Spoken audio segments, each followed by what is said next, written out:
Jusqu'à 13h30, les midis de culture. Nicolas Herbeau, Géraldine Mosna-Savoie. Notre rencontre quotidienne, c'est une conversation à trois voix avec notre invitée ce midi. Elle est écrivaine, traductrice et psychanalyste. Depuis son tout premier roman, Truisme, en 1996, avec lequel elle a connu un succès mondial, elle en a publié 19 autres. Et dans nombre d'entre eux, elle parle des femmes, des agressions qu'elles subissent, mais aussi comment elles s'émancipent, se libérant des clichés et des injonctions de la société. Alors son dernier roman apparaît comme une évidence. Fabriquer une femme, aux éditions POL, raconte l'histoire de deux amis qui grandissent ensemble à la fin des années 80, début 90. Un roman d'apprentissage sur ce passage de l'adolescence à l'âge adulte. Bonjour Marie Dariussec. Bonjour. Bienvenue dans les Midis de Culture. Marie Dariussec, est-ce que vous avez hésité d'abord, première question, avant de choisir ce verbe, fabriquer une femme? Pourquoi fabriquer? Comme souvent, le titre m'est venu tout de suite et il y a relativement longtemps. Et j'écris mes livres pour savoir ce qu'il y a derrière le titre, très souvent. Et fabriquer une femme, c'était une évidence, mais je m'en suis rendu compte seulement une fois qu'il a été publié, parce que ça sonne bien, fabriquer une femme, il y a un rythme. Et je crois que ça me vient d'abord, les mots me viennent par leur sonorité, par leur rythmique. Et ensuite, je vois ce qu'ils ont dans le ventre, je vois quel sens ils peuvent porter. Et bien évidemment, je savais que ça venait de Simone de Beauvoir, mais Beauvoir, c'est devenir une femme. On ne naît pas femme, on le devient. On le devient, voilà. Phrase formidable qui a ouvert tout un champ de la réflexion sur les femmes et le féminisme, et les hommes par ricochet. Donc je voulais pas que ça s'appelle devenir une femme, c'était trop proche d'elle, trop théorique aussi. Il y avait construire, mais là c'était trop Derrida. Je voulais pas déconstruire. En fait, moi, j'adore raconter des histoires et trouver une forme à ces récits. Je suis pas une théoricienne, même si j'adore lire de la théorie, mais je sais pas le faire, moi. Donc, je voulais raconter un récit en miroir de deux jeunes femmes qui se construisent, et je me rendais compte que vraiment c'était du bricolage. Oui, ça aurait presque pu être bricoler une femme. Derrière fabriquer, quand vous dites qu'il n'y a pas de théorie, il y a quelque chose un peu d'expérimental, d'association, de matière, de mélange presque. On a vraiment ce sentiment qui nous vient. Oui, ça m'a aussi permis, en écrivant, je me laisse beaucoup rêver autour de ce que j'écris. En général, j'écris le matin et puis l'après-midi, je vais marcher et je rêve. Et je me rendais compte que, ça ne m'étonnait pas que Frankenstein ait été écrit et ait été fabriqué par une jeune femme, Mary Shelley. Elle avait 19 ans, j'en reste toujours stupéfaite, c'est magnifique. Parce que les jeunes femmes savent à quel point, même au 19e et peut-être surtout au 19e, ça a un peu progressé, elles savent à quel point elles sont la proie de... Elles sont faites de morceaux et on a beaucoup de mal à faire tenir ces morceaux ensemble, comme un Frankenstein. On a tout un côté Frankenstein. On est faite d'un corps et d'une tête déjà. Et pendant des millénaires quand même, on nous a refusé la tête. Donc il a bien fallu qu'on la couse sur notre corps, sur notre ventre, sur nos jambes. Et je voulais raconter l'histoire. Les années 80, qui sont celles de mon adolescence, ont vraiment été un creuset d'injonctions contradictoires dont j'essaie de rire aussi aujourd'hui, parce que c'était vraiment assez impossible à vivre.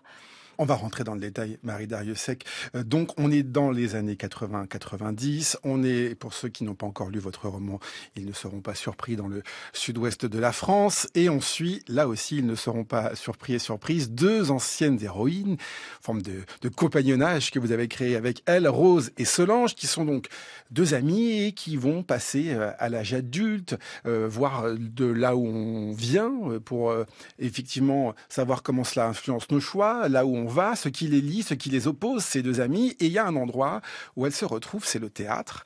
C'est Rose d'ailleurs qui fait venir Solange au cours de théâtre du lycée, et la troupe doit monter Antigone.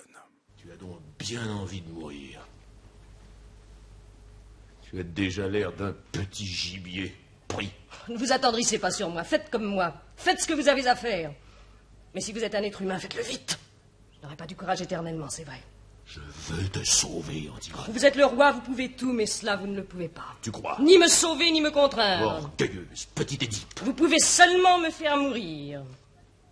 Je sais pourtant si j'ai autre chose à faire aujourd'hui. Mais je vais tout de même perdre le temps qu'il faudra et te sauver, petite peste. Je ne veux pas te laisser crever dans une histoire de politique, tu vaux mieux que ça.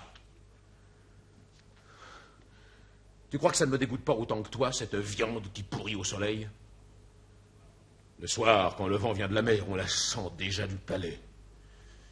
Mais pour que les brutes que je gouverne comprennent, il faut que ça pue le cadavre de Polynice dans toute la ville pendant un mois. Vous êtes odieux. Oui, mon petit, c'est le métier qui veut ça. Ce qu'on peut discuter, c'est s'il faut le faire ou ne pas le faire. Mais si on le fait, il faut le faire comme ça. Mais pourquoi le faites-vous? Un matin, je me suis réveillé roi de Thèbes. Et Dieu sait si j'aimais autre chose dans la vie que d'être puissant. Il fallait dire non, alors. Je le pouvais. Seulement, je me suis senti tout d'un coup comme un ouvrier qui refusait un ouvrage. Ça ne m'a pas paru honnête. J'ai dit oui. Eh bien, tant pis pour vous. Moi, je n'ai pas dit oui. Antigone de Sophocle, mise en scène Marie Darrieussecq en 1947 avec Maria Cazares et Jean Davy dans le rôle d'Antigone respectif d'Antigone et de Créon. D'abord sur cette figure d'Antigone qui revient régulièrement dans vos offres. Qu'est-ce qu'elle représente avant de rentrer dans cette scène en particulier? Qu'est-ce qu'elle représente, Antigone? Oh là là, comment je peux résumer ça? Quand j'ai découvert Antigone par l'école, au collège, et probablement dans la version d'Anouilh, qui c'est bien celle qu'on vient d'entendre. Aujourd'hui, je préfère celle de Sophocle, mais elle est quand même prodigieuse, celle d'Anouilh aussi. Je me suis... Quelle jeune fille ne s'identifie pas à elle, à sa radicalité? Et puis, il se trouve que c'est aussi très apparent dans absolument tous mes livres, et à chaque fois d'une façon un peu différente, mais... Je suis précédée par un frère mort.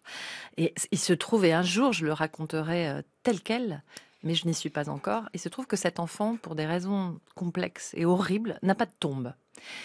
Et je me suis retrouvée vers l'âge de 12 ans avec une espèce de mission. Franchement, j'aurais pu partir dans la maladie mentale. J'y suis déjà un petit peu, comme beaucoup d'écrivains, mais j'aurais pu partir très loin.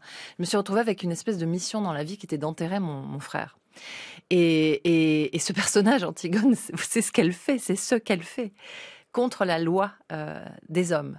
Et je suis frappée à la fin du passage, bien sûr, à la fin de l'extrait.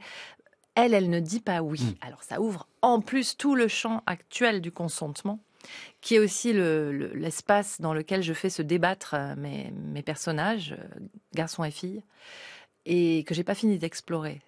C'est le consentement dans les années 80, c'était vraiment pris dans la culture du viol, et on ne le savait pas. Enfin, les garçons et les filles, on savait pas.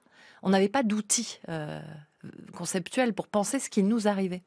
Et d'ailleurs, Rose et Solange, dans leur cours de théâtre, dans leur dialogue, dans leur débat qui naissent entre elles, ne sont pas d'accord sur qui est le meilleur personnage d'Antigone. Est-ce qu'il faut justement défendre Antigone comme le fait Solange, qui est une caractérière un peu, on peut le dire, qui a un fort caractère en tout cas, et qui est celle qui se prend en main dans sa vie, ou comme Rose qui considère que Antigone est dans la posture et que c'est Créon justement qui a raison et qui doit venir la sauver. Donc c'est intéressant aussi d'avoir effectivement transposé ce débat entre ces deux amis. De toute façon, le livre est construit, il y a deux versions des faits. Il y a la version de Rose et la version de Solange.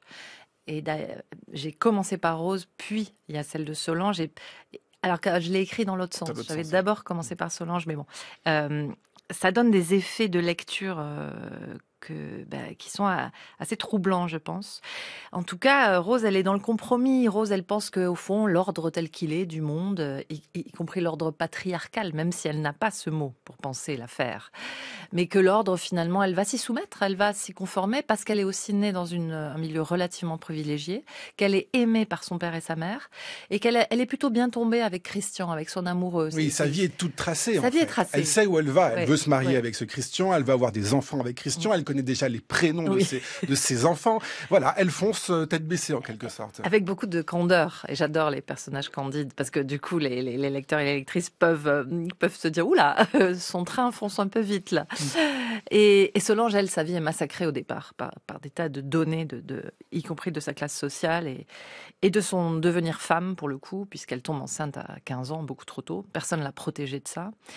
Mais Créon et Antigone, le vieux débat, on va pas le refaire maintenant, mais et c'est du vécu, ça. C'est que je me suis vraiment retrouvée face à une amie très chère qui défendait Antigone, parce qu'évidemment, c'est le personnage le plus séduisant, le plus punk.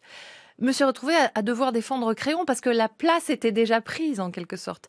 Et je me rappelle avec douleur de ce moment où on est aussi, ce qui m'intéresse dans l'adolescence, c'est qu'on se construit en miroir dans un narcissisme inévitable. Enfin, je juge absolument pas ça. On est obligé de se connaître soi-même pour essayer de démarrer dans l'existence. Et chez les filles, ça se passe beaucoup face à une autre fille. Les filles sont programmées pour se regarder les unes les autres. Hein. Les magazines féminins, c'est assez déroutant, sont pleins de photos de filles, alors qu'on aurait pu penser qu'ils seraient pleins de photos de garçons. Non.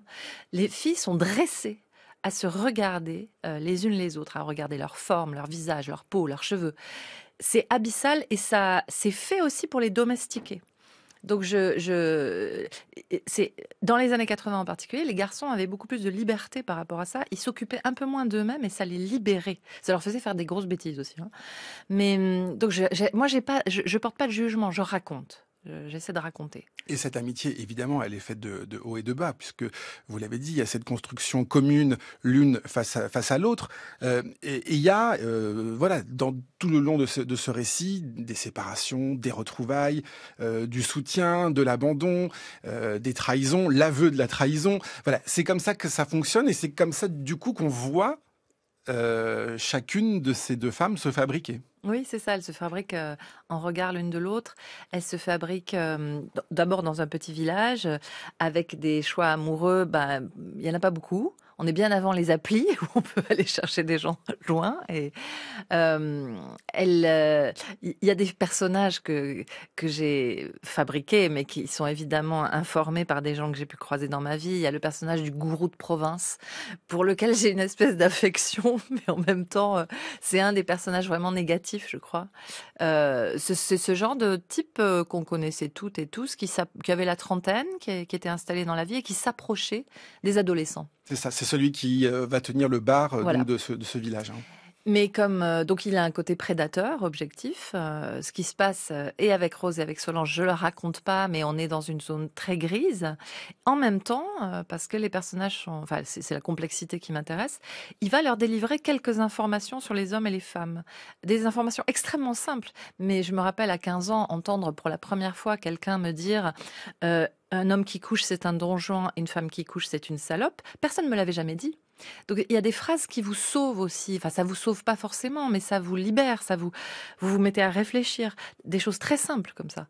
Et c'est ce gourou-là, j'ai dit un gourou, mais c'est une blague. Hein, c'est cette espèce de don Juan de province qui tient un petit bistrot, mais qui lit Che Guevara et Marx, qui leur délivre ce message-là. Puisque vous parlez de ces personnages, un mot sur justement ce que j'ai appelé ce compagnonnage avec Rose et Solange, on a parlé de Christian, le petit ami de Rose, qui va devenir agent immobilier, qui est aussi une figure qui reste, qui revient dans l'univers Marie Darrieussecq dans certains de vos romans, pas tous, mais en partie. Qu'est-ce que c'est cet univers justement? Pourquoi avoir convoqué à nouveau des personnages qui vous suivent depuis toutes ces années? Est-ce que c'est voilà une façon aussi de nous montrer la complexité de ces personnages et puis de nous convoquer encore une fois dans votre univers? J'y pense pour la première fois en vous entendant, mais au fond, je convoque souvent Zola et Balzac ou Faulkner qui reprennent des personnages comme ça. Mais en fait, Sophocle le faisait et tous les Grecs, voilà, ils avaient deux familles, hein, les Atrides, et ça y est, le nom de l'autre m'échappe. Mais ils allaient chercher les Labdacides, voilà. Ils allaient chercher Électre, Antigone, Oedipe, et ils leur faisaient vivre de nouvelles aventures qui nous ont, en Europe et en Occident, complètement imbibés. Donc, à mon tout petit niveau, je n'ai plus ni l'envie ni le besoin d'aller inventer d'autres personnages pour cette espèce de cycle-là, parce que j'écris d'autres romans aussi qui sont souvent plus courts et souvent à la première personne. Mais là, pour ces romans qui embrassent une époque, plusieurs classes sociales et qui partent toujours du même village, je n'avais plus... je me rappelle, j'ai écrit Clèves, le roman matriciel, disons, de toute cette série-là en 2011. Et je me suis dit... Je les ai, mes Playmobil, en fait. J'ai plus qu'à les sortir de la boîte. Et on peut c'est des livres complètement détachables les uns les autres. Mais moi, je sais qu'ils partent du même réacteur, qui ne cesse d'irradier en moi et de me proposer de nouvelles formes, mais avec les mêmes personnages. En avant les histoires, donc avec Oui. ces Playmobil, Marie Dariussec, vous nous C'est ça. racontez aussi cette Je suis histoire. plutôt Playmobil que Lego. Oui, c'est un débat aussi quand on est plus jeune, mais c'est aussi une histoire collective d'une génération, effectivement, où vous racontez au-delà des trajectoires de ces deux femmes et des personnages qui les entourent, mais une histoire collective, les années SIDA, la musique que l'on écoute à cette époque-là, les Rita Mitsuko, les soirées dans les boîtes de nuit. Vous nous plongez aussi dans tout cela avec cette Solange que l'on suit à Paris, parce que Solange, elle a très envie d'aller voir ce qui se passe ailleurs, de s'éloigner de là où elle est née et de prendre, de croquer la vie à pleines dents, de prendre des risques, faire la fête par exemple, quoi qu'il arrive. Ça aussi, c'est l'un des mantras de Solange. Oui, la danse, c'était un personnage, c'est une femme qui danse, une jeune femme qui danse. C'était un des rares espaces de vraie liberté que j'avais rencontré. Moi, il se trouve que j'adore danser. J'ai eu toute une phase boîte de nuit où je me sentais très loin du village, comme elle dit. Enfin, Rose reste au village et Solange s'en va. C'est fondamental dans leur géographie mentale. Et la danse, une fois qu'on avait décidé, souvent en abusant parfois de substances, mais la danse est une transe. Donc on peut aussi se mettre à danser comme ça. Et il y a les gens qui dansent et il y a les gens qui dansent pas. Ça dessine aussi une façon d'être au monde. Et je sais que dans la danse, il y avait une chose très importante, c'était se débarrasser du ridicule. Oublier ça. Il y a une façon de danser où on oublie le regard des autres tout en voulant absolument s'exposer à ce regard. C'est vraiment une forme de transe. Et c'était un espace de liberté où personnellement, je me fichais de ce qu'en pensaient les autres, de comment ils me voyaient. Après, il y avait toujours les gros lourds qu'il fallait éloigner. C'est très étrange, les boîtes de nuit. Moi, je me suis toujours sentie protégée dans la boîte. En revanche, sortir de la boîte était toujours très compliqué. Il y avait toujours une sorte de parking en province ou des rues la nuit. Et tous mes romans sont fabriqués de ça, c'est-à-dire qu'est-ce que c'est qu'être une femme dans l'espace public, une jeune femme. Et comment une femme, ça a deux cerveaux, ça a un cerveau qui se balade dans la rue, qui regarde les murs. Moi, j'ai passé toute ma prime jeunesse à regarder le sol à Bordeaux et à Paris pour éviter de croiser le regard des hommes. Tous les hommes n'étaient pas des violeurs, mais on ne pouvait pas prendre le risque. Et ce qu'on appelle aujourd'hui le harcèlement de rue, c'est une chose qui m'a structurée comme être humain. C'est-à-dire qu'on a un cerveau qui pense, qui est dans la ville, et on a un cerveau qui est stratège et qui se dit « Ouh là là, lui qui s'approche là », on le voit dans le coin de son œil. Qu'est-ce qu'il me veut ? Est-ce qu'il est dangereux ou pas ? Est-ce qu'il vaut mieux que je marche au milieu de la rue éclairée la nuit ? Ou bien au contraire, est-ce que je dois raser les murs ? Ça, c'est un cerveau de fille. Et c'est extrêmement problématique. Et ça existe toujours aujourd'hui. Le seul progrès qu'il y a, c'est que les filles savent qu'elles peuvent s'en plaindre. Parce que dans les années 80, c'était un état de nature. Les hommes étaient comme ça. Pas tous. Quand j'invente Christian, c'est un homme qui ne veut pas de cette masculinité-là. Et il va en devenir alcoolique. Parce que c'est très compliqué. Et il y a Brice, qui est celui qui aime les garçons. Et dans les années 80, c'était pas facile. Il fallait inventer là aussi une stratégie. Mais pour ces hommes-là qui pouvaient être des alliés, la plupart des hommes dans la rue étaient d'abord un problème. Comment vous avez fait, Marie Dariussec, pour éviter de tomber dans des stéréotypes ou des archétypes avec Solange et Rose, ou même les hommes dont vous venez de parler, Brice, Christian? Parce qu'on voit bien, Rose et Solange se construisent l'une par rapport à l'autre. Vous parlez de fabriquer, donc il y a quelque chose vraiment de se dire tel personnage va endosser tel rôle, telle idée. Antigone, c'est vraiment un dilemme qui se pose, avec des parties d'ailleurs. Le dilemme se joue moins entre Créon et Antigone que en Antigone elle-même. Et comment on fait pour pas tomber dans les stéréotypes?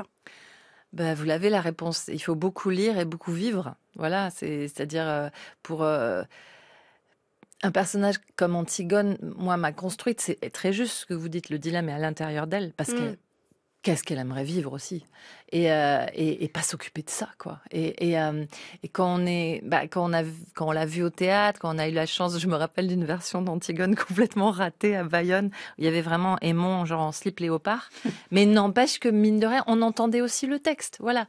Donc Antigone reste un très beau texte, indépendamment de son interprétation. Donc j'ai lu, j'adore lire, je passe mon temps à lire et à rêver, et j'ai vécu aussi, donc. Mais ça fait pas des bons arguments pour écrire des bons personnages. Alors, je sais pas comment je fais. D'abord, il y a peut-être des clichés quand même. Mon premier roman s'appelle Truisme, c'est pas pour rien. C'est-à-dire, j'aime aussi beaucoup soulever les clichés pour voir ce qu'il y a dessous, parce qu'ils ont leur part de vérité. À l'âge que j'ai aujourd'hui, dire un homme qui couche, c'est un don Juan, une femme qui couche, c'est une salope, c'est un cliché, c'est une phrase toute faite. N'empêche qu'à 15 ans, ça m'a ouvert des cases du cerveau. Ça m'a aidé à réfléchir. Donc ça dépend de la période de la vie. Et je continue à écrire avec mes personnages disent beaucoup de phrases toutes faites. J'aime beaucoup leur faire dire des phrases toutes faites et voir comment ça résonne dans le livre, sur les autres. Donc après, vous aviez besoin de phrases toutes faites et de personnages parfois presque qui ressemblent à un casting. Il y a un casting, c'est vrai. C'est beaucoup de travail aussi, c'est-à-dire... Non, mais je dis pas que vous prenez des personnages prêts à interpréter, mais il y a un côté, chacun doit endosser un rôle et voir ce que ça donne ensemble. Ce qui est bien dans cette émission, c'est qu'on a le temps d'entrer dans la fabrique. Et par exemple, donc j'ai commencé à écrire la partie Solange, qui était une espèce de partie coup de poing. C'est une partie assez punk, quoi, où je retrouvais des réflexes aussi de truisme. Enfin, il y avait des choses. C'est une partie où on a mal, mais aussi où on danse. Et puis ensuite, j'ai écrit Rose. Alors, c'était plus plat. Vous êtes ennuyée? Oui, parce qu'elle est assez ennuyeuse à sa façon. Elle fait tout bien. C'est un bon petit soldat du patriarcat. Hein. Elle l'ignore, mais c'est ce qu'elle fait. Elle veut épouser Christian. En même temps, c'est difficile de rester avec son high school sweetheart, avec son chéri de lycée. Donc, elle a quand même envie d'aller voir ailleurs. C'est une tension énorme entre elles, mais elle rentre tout le temps dans le rang. Elle m'énervait un peu. Je sais qu'elle énerve certaines lectrices en particulier. J'ai des retours en ce moment. Et je me suis dit, t'es dégueulasse avec elle, Marie. Il faut vraiment lui donner sa chance. N'en fais pas un personnage de cruche. N'en fais pas. De faire valoir de Solange, en fait. Donc, j'ai fait une sorte de coup de force dans mon propre roman. J'ai inverser les parties. J'ai commencé par Solange, pour lui donner toute sa chance. Par Rose. Par Rose. Par Rose, vous voyez, oui. Par Rose, merci beaucoup de votre attention. J'ai commencé par Rose et elle a pris une ampleur et elle a aussi quelque chose de très particulier. Hein. Elle a un pouvoir. C'est une sorte de sorcière, sauf qu'elle est tellement écrasée par l'ordre des choses telles qu'elles sont dans les années 80 qu'elle ne va pas arriver à le développer, en fait. Pour moi, c'est une sorcière qui s'ignore aussi. Et ça, c'est une chose que je développerai plus tard, probablement dans un autre roman. Je me suis inscrite à un cours de chamanisme, là. Donc, on va voir ce que ça donne. Parce que j'ai besoin aussi de vivre les choses. Et évidemment que ce roman, à part l'accouchement à 15 ans et à part le moment où Solange couche avec Prince, j'ai tout vécu, en fait. J'ai tout vécu, mais pas dans cet ordre, pas exactement comme ça. Mais j'ai tout vécu. Donc, voilà, c'est comme ça que j'écris. La femme n'existe pas. Ça, je l'ai dit. Mais qu'elle n'existe pas n'exclut pas qu'on en fasse l'objet de son désir, bien au contraire. D'où le résultat. Moyennant quoi, l'homme, lui, il existe. L'homme à se tromper rencontre une femme avec laquelle, mon Dieu, tout arrive. Soit d'ordinaire, se ratage en quoi consiste la réussite de l'acte sexuel. Je regrette que en effet, ça paraisse un petit peu compliqué, mais j'y peux rien. C'est pas moi qui ai fait ni l'homme ni la femme. Enfin, un autre s'en est chargé, enfin, d'après la légende, n'est-ce pas? La voix de Jacques Lacan, c'est une archive du 16 mars 1974 dans l'émission Un certain regard. La femme n'existe pas, disait Lacan, avec un la qui était barré, ce qui veut dire, Marie Darrieussecq, évidemment, puisqu'on parlait à l'instant de ces deux femmes de votre roman, des archétypes, des clichés, de la façon de fabriquer une femme, qu'il n'y a pas d'universel féminin. Oui, alors moi je préfère Beckett, rater mieux. Beckett avait une modestie extraordinaire, un peu agaçante aussi parce qu'il a tout réussi, mais bon. Et je trouve que c'est le genre d'archive qui a beaucoup vieilli. Encore un homme qui nous explique ce que sont les hommes et les femmes. Lui, il est du côté du manche. Mais il dit qu'il n'y peut rien. Hein. Voilà, mais il est complètement... C'est pas de sa faute, ouais. C'est un grand bénéficiaire de l'ordre hétérosexuel, Lacan. Peut-être c'est un point aveugle chez lui. Hein. Il a pas... Moi, j'ai beaucoup pratiqué. Il m'a beaucoup apporté. Hein. Mais je trouve que ça vieillit, cette voix qui prend son temps, qui nous explique encore. C'est du mansplaining, vraiment, parce que nous, on sait ça, les femmes. Hein. On sait d'ailleurs que ça rate. Tout mon roman est fondé sur le ratage de la scène hétérosexuelle. C'est-à-dire, en particulier chez Christian et Rose, Christian, il a tellement le poids du monde sur les épaules, il veut tellement pas, à sa façon, hériter de ce virilisme qui l'entoure au village, où un vrai mec, c'est un macho, rugbyman, j'adore le rugby, hein, mais et qui picole. Et alors, Le cliché, pour le voilà, coup. ça désinhibait les hommes, les jeunes garçons aussi qui en devenaient dangereux. Enfin, c'était une catastrophe, ce modèle-là. Mais donc oui, bien sûr que Christian, quand il est face à Rose, qui est aussi une fille très intense, très désirante. Il peut pas, en fait. J'écris aussi le roman de ces garçons à qui on demande à 17 ans d'être des étalons, quoi, parce qu'ils sont... C'est ça, il y a des injonctions aussi envers les hommes d'être des bons du amants. Sexe, enfin voilà. Et c'est vrai qu'après ma période Lacan, qui m'a apporté beaucoup, j'ai eu une période Monique Wittig, et j'ai compris que, grâce à elle, que l'hétérosexualité est un régime politique. Et que pour Rose et Solange, qui ne sont pas des lesbiennes, qui ne sont pas allées dans cette direction-là, eh ben, ça va être très compliqué d'être une femme dans ce régime politique. Parce que du coup, elles sont en permanence attirées par des mauvais garçons. Par des connards, en fait. Oui, alors le mauvais garçon, ça a toujours son charme. Ouais. Hein. Mais alors Rose se protège mieux que Solange, quoique. Il ne faut pas tout dévoiler non plus, non. Mais ça m'a fait très plaisir quand mon éditeur, Frédéric Boyer, chez POL, m'a appelé après la lecture du manuscrit. Je suis quand même toujours un peu inquiète de la réception initiale des manuscrits. Il était hilar. Et il m'a dit, j'ai ri à chaque scène de sexe. Et c'était ce que je voulais obtenir, c'est-à-dire... Plutôt que d'en faire un drame, et on peut vraiment en faire un drame, hein. Je l'ai eu fait d'ailleurs dans certains de mes romans. Là, j'avais envie d'en rire. Ce ratage est prodigieux. En fait, chaque fois qu'une de mes deux personnages s'approche d'un homme, ça rate. Sauf une fois. Voilà, je la laisse découvrir aux lectrices et aux lecteurs. Parce que montrer aussi que ça peut rater, c'est une forme aussi de libération, en fait, de dire on a le droit de rater, on a le droit que ça ne fonctionne pas, on a le droit de pas prendre du plaisir et du coup le dire aussi. Oui, je trouve que comparé au dossier frigidité des magazines féminins des années 80, qui nous obligeaient en fait à dire oui, hein, j'ai réalisé ça récemment, quand on vous explique qu'il ne faut pas être frigide, et d'ailleurs il suffit de faire comme ça et comme ça, c'était des modes d'emploi, vous n'avez plus la marge de dire non. Parce que vous êtes censé en avoir toujours envie. C'était ça les années 80. La marge pour dire non était très étroite. Mais je trouve qu'aujourd'hui, l'époque est magnifiquement plus fluide. Quand on écoute Jacques Lacan, même s'il est extrêmement subtil, il y a quand même une binarité obligée. Comme il dit, il y est pour rien. Bah si, il est complètement du côté... C'est lui qui continue à perpétuer ça. Il est complètement du côté du patriarcat. Aujourd'hui, il y a ce concept de non-binarité. Moi, m'a beaucoup apporté pour penser l'être humain que je suis, en allant beaucoup plus loin que le supposé neutre. Hein. Moi, je suis de la génération où on lisait Elisabeth Badinter, Kristeva, ma génération plus que Hélène Cixous, par exemple, ou que Lucie Rigaray. Et c'était des femmes...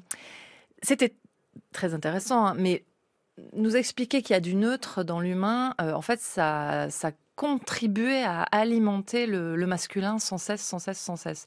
Et les femmes qui réussissaient étaient obligées de devenir des sortes d'hommes, en fait. Moi, j'ai beaucoup connu ça au début de ma jeunesse, disons.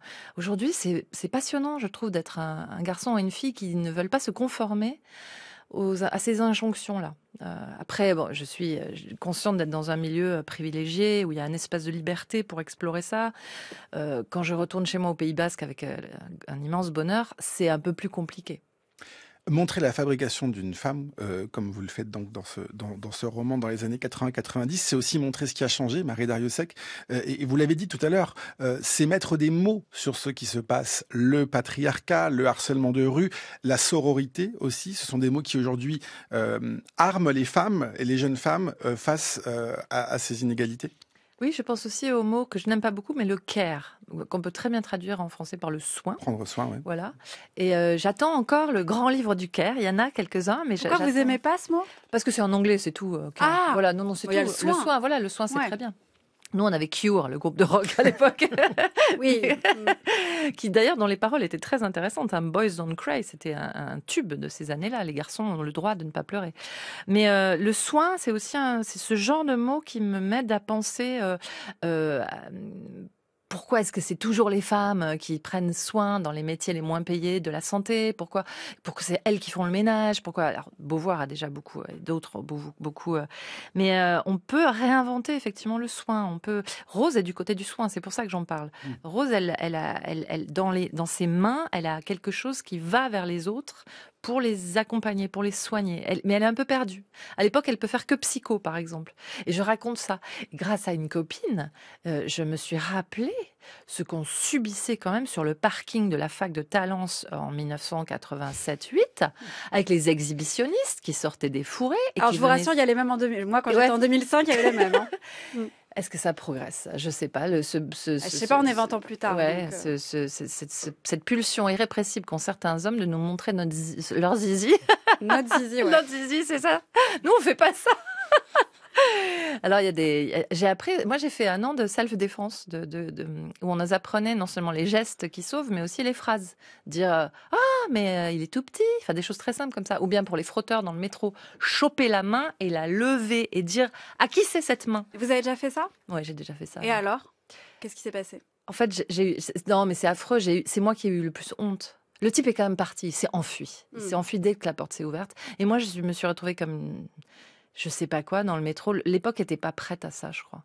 Mais ça progresse doucement, ça progresse. Mais il y a encore des campagnes de harcèlement, je perds mes mots aujourd'hui, contre le harcèlement. Oui. Il y a quelques années, la RATP, avec plein de bonnes intentions, a une fois de plus adressé sa campagne à destination des femmes, avec des prédateurs, un loup magnifique, un ours magnifique. Ça rendait sexy les frotteurs, quoi. C'est quand même le comble, parce que c'est quand même des gens dégoûtants. C'est pas ces campagnes-là qu'il faut faire, c'est des campagnes pour éduquer les hommes et les garçons.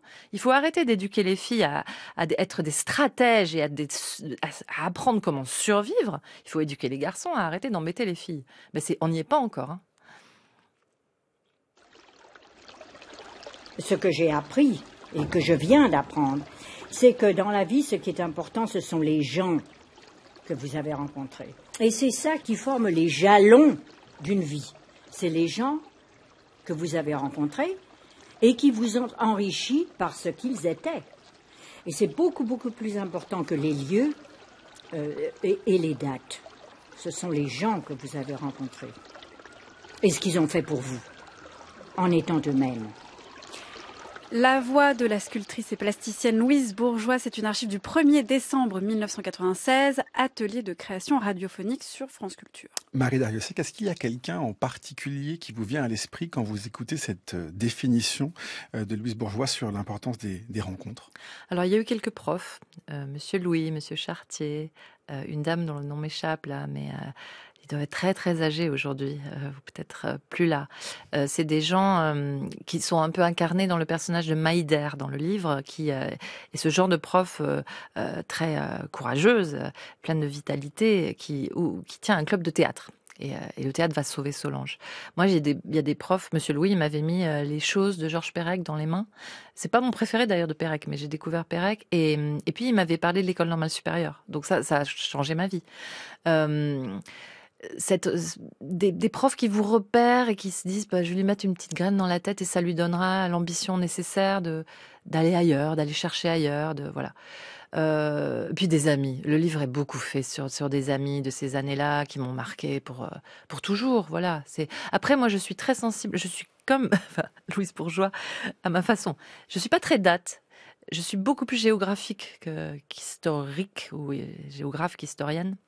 Mes romans sont faits de lieux traversés par des fleuves qui s'arrêtent au bord de côtes, qui se dessinent très nettement. La géographie est vraiment un espace pour moi très romanesque. J'ai la chance d'être de quelque part, c'est-à-dire d'avoir des racines. Avoir des racines, c'est pas être de quelque part, tout le monde est de quelque part. C'est avoir le droit et les papiers de pouvoir y retourner librement. Donc ça, c'est quelque chose de très important pour moi. Il y a une source là-bas, une source de fiction, de mythe, de climat, de climat aux sources de Mauroy avec un S, qui me porte et qui me portera jusqu'au bout, je pense, plus que l'histoire. On vous sent, Marie Darrieussecq, et à chaque fois qu'on vous lit, on voit qu'il y a des parties de vous dans ces romans. Vous le dites, des gens que vous avez rencontrés, des amis, ces lieux qui vous aident à construire ces récits. Quelle est la part d'autobiographie et comment vous concevez l'autobiographie? Aujourd'hui, on parle beaucoup d'autofiction, aujourd'hui, lors des sorties littéraires. Est-ce que c'est exactement la même chose ou vous faites, vous, une différence? Il se trouve que grâce à mon directeur de thèse qui s'appelle Francis Marmande, c'était quand au début des années 90, j'ai fait une thèse sur l'autofiction. C'est la deuxième thèse sur l'autofiction après celle de Vincent Colonna. Voilà, des vieux souvenirs me reviennent. Donc comment vous dire, ça m'intéressait énormément comme objet littéraire, mais c'était à distance de moi. Je pense que à part mon livre qui s'appelle Le bébé, qui est strictement autobiographique, et puis 2 essais où je parle de choses qui m'ont touchée de près, j'ai refusé l'autobiographie pour protéger mes parents. Parce que mes parents sont des gens du silence, des gens de la pudeur, des gens pas de la campagne parce qu'ils sont de la mer, mais des gens d'une origine assez modeste et on parlait pas beaucoup dans ces milieux-là. Et c'est pour ça qu'ils ont passé... Ils n'auraient pas aimé lire leur vie dans un de vos romans. C'était impossible et en particulier l'histoire de leur enfant mort. Ils ont gardé le silence sur cette histoire toute leur vie. L'histoire du secret me porte beaucoup aussi. J'ai appris à respecter leur silence. Ça m'a pris beaucoup de temps. Hein. J'étais enragée au départ, mais évidemment j'ai fait une psychanalyse, etc.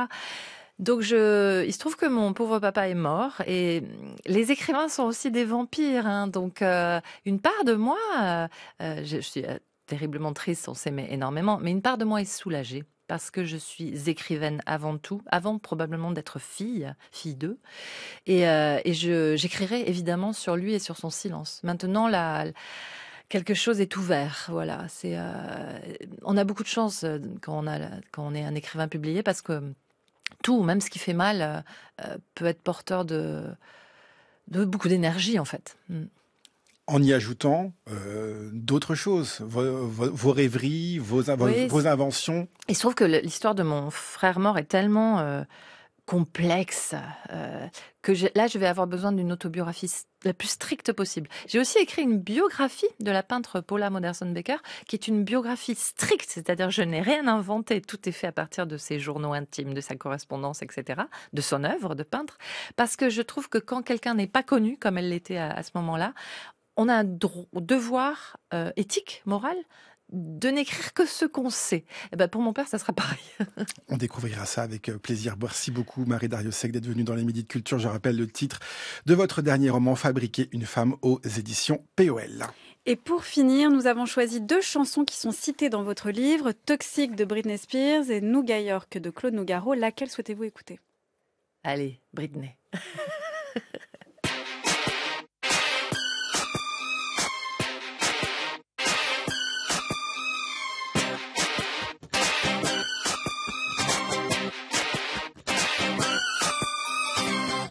Baby, can't you see I'm calling? A guy like you should wear a warning. It's dangerous, I'm falling. There's no escape, I can't wait. I need a hit, baby, give me it. You're dangerous, I'm loving it. Too high, can't come down. Losing my head, spinning round and round.